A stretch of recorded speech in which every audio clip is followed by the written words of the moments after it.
Hello, मैं हूँ खुशी और आप देख रहे हैं सिनेमा शो। आज के शो में हम बात करेंगे रणबीर कपूर की रामायण की, जिसे फाइनली अनाउंस कर दिया गया है।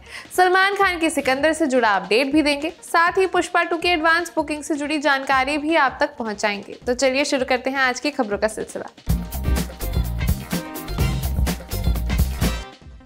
योशिदा दाइहीची की नई फिल्म टेकी कॉमेट का टोक्यो फिल्म फेस्टिवल में जलवा। इस फिल्म ने टोक्यो फिल्म फेस्टिवल का सर्वोच्च अवार्ड यानी कि टोक्यो ग्रां प्री अपने नाम किया। साथ ही योशिदा को इस फिल्म के लिए बेस्ट डायरेक्टर का भी अवार्ड मिला। वहीं बेस्ट एक्टर का अवार्ड नागात्सुका क्योजो को मिला, जिन्होंने इस फिल्म में लीड रोल किया है। 6 नवंबर यानी मंगलवार को नेटफ्लिक्स के पेरिस और एम्स्टर्डम स्थित दफ्तरों पर छापा पड़ा।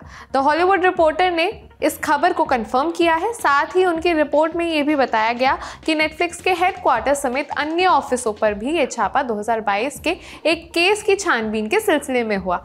तब नेटफ्लिक्स पर टैक्स फ्रॉड और ऑर्गेनाइज्ड कॉन्स्पिरेसी का आरोप लगा था।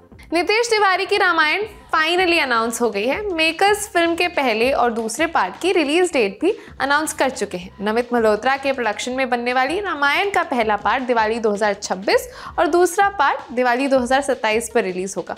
इस फिल्म में रणबीर कपूर, साई पल्लवी, यश और सनी देओल जैसे एक्टर्स काम कर रहे हैं। रामायण को नितेश तिवारी डायरेक्ट कर रहे हैं। सिंघम अगेन ने मंगलवार को देश भर से 13.5 करोड़ रुपए कमाए, जो सोमवार की तुलना में 5 करोड़ कम है, मगर इसे बॉक्स ऑफिस पर अच्छे होल्ड की तरह देखा जा रहा है। इसी के साथ 5 दिनों में रोहित शेट्टी की फिल्म ने 153 से 154 करोड़ रुपए कलेक्ट कर लिए हैं। सलमान खान इन दिनों सिकंदर की शूटिंग में व्यस्त है। फिल्म का एक शेड्यूल हैदराबाद के फलकनुमा पैलेस में शूट किया जा रहा है। बताया जा रहा है कि इस फिल्म में सलमान सूट बूट में एक्शन करते दिखाई देंगे। कुछ सीक्वेंस की शूटिंग के लिए मुंबई के स्लम धारावी का सेट भी बनाया गया है। फिल्म का क्लाइमैक्स दिसंबर के आखिर में काफी बड़े लेवल पर शूट किया जाएगा। भूल भुलैया 3 टिकट खिड़की पर उम्मीद से बेहतर परफॉर्म कर रही है। उसकी कमाई सिंघम अगेन के साथ नेक टू नेक चल रही है, मगर सिंघम अगेन का बजट ज्यादा है, इसलिए दोनों फिल्मों की कमाई सेम होने पर भूल भुलैया 3 को ज्यादा सफल फिल्म के तौर पर देखा जाएगा।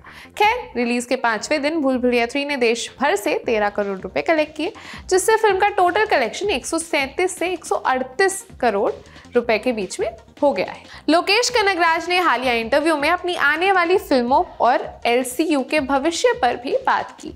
उन्होंने बताया उनकी रजनीकांत स्टारर कुली स्टैंड अलोन फिल्म है, वो लोकेश सिनेमैटिक यूनिवर्स का हिस्सा नहीं है। उसके बाद वो कैथी 2 पर काम शुरू करेंगे, जो कि एलसीयू की अगली किश्त होगी। लोकेश ने यह भी कहा कि थलपति विजय की फिल्मों से संन्यास लेने की घोषणा सबके लिए बड़ा हैरान करने वाला है। अगर वो फिल्मों में काम करना जारी रखते तो लोकेश उनके साथ लियो 2 भी बनाते। अल्लू अर्जुन की पुष्पा 2 और विकी कौशल की छावा दोनों ही 6 दिसंबर को रिलीज होनी थी, मगर पुष्पा 2 अब 5 दिसंबर को रिलीज हो रही है।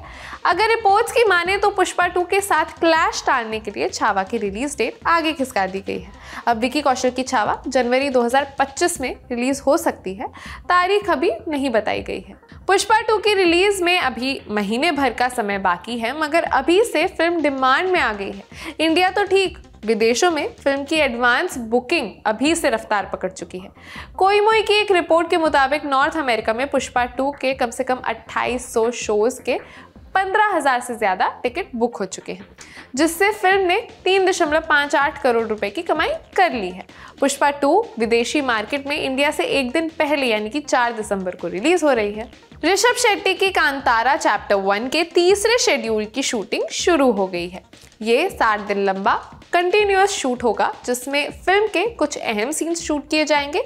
इसमें कई एक्शन सीन्स भी शामिल हैं, जिनके लिए ऋषभ पिछले 1 साल से ट्रेनिंग भी ले रहे थे। बिहार कोकिला के नाम से पहचानी जाने वाली सिंगर शारदा सिन्हा नहीं रही। 5 नवंबर की रात उनका निधन हो गया। वो 72 साल की थी। शारदा सिन्हा को मैंने प्यार किया, हम आपके हैं कौन और गैंग्स ऑफ वासेपुर जैसी हिंदी फिल्मों में गाने गाने के लिए याद किया जाता है, मगर उन्हें मुख्य पहचान लोकगीतों से ही मिली। बेबी जॉन का प्रमोशन शुरू हो गया है। मेकर्स ने फिल्म का टेस्टर कट रिलीज कर दिया है। अब वो जल्द ही एक गाना बनाने जा रहे हैं, जिसमें वरुण धवन के साथ दिलजीत दोसांझ और कीर्ति सुरेश भी नजर आएंगी। ये गाना फिल्म में नहीं होगा, बस इसे प्रमोशनल मटेरियल की तरह इस्तेमाल किया जाएगा। जल्द ही वरुण और दिलजीत नो एंट्री 2 में साथ काम करने जा रहे हैं।